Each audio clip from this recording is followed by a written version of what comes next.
ब्रह्ममुरारिसुरार्चितलिङ्गं निर्मलभासितशोभितलिङ्गं जन्मजदुःखविनाशकलिङ्गं तत्प्रणमामि सदा शिवलिङ्गम्।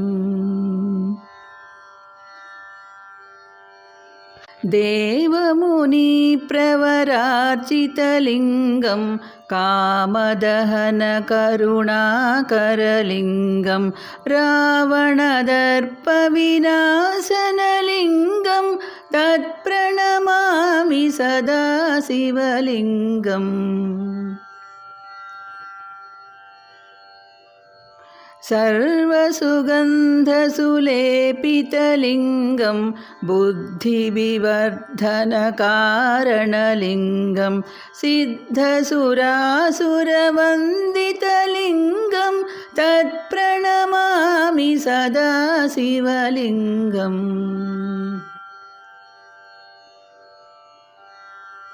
कनकमहामणिभूषितलिङ्गं फणिपतिवेष्टितशोभितलिङ्गं दक्षसुयज्ञविनाशनलिङ्गं तत्प्रणमामि सदा शिवलिङ्गम्।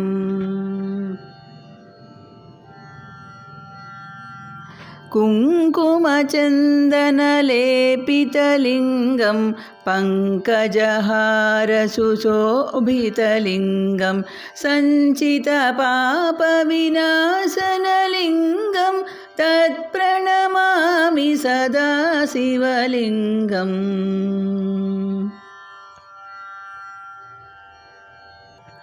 देवगणार्चितसेवितलिङ्गं भावैर्भक्तिभिरेव च लिङ्गं दिनकरकोटिप्रभाकरलिङ्गं तत्प्रणमामि सदा शिवलिङ्गम्।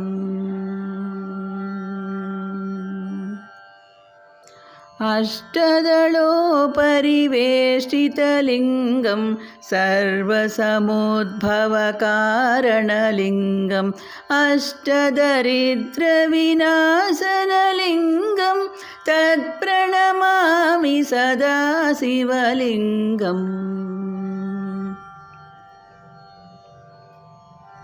सुरगुरुसुरवरपूजितलिङ्गं सुरवरपुष्पसदार्चितलिङ्गं परात्परं परमात्मकलिङ्गं तत्प्रणमामि सदा शिवलिङ्गम्।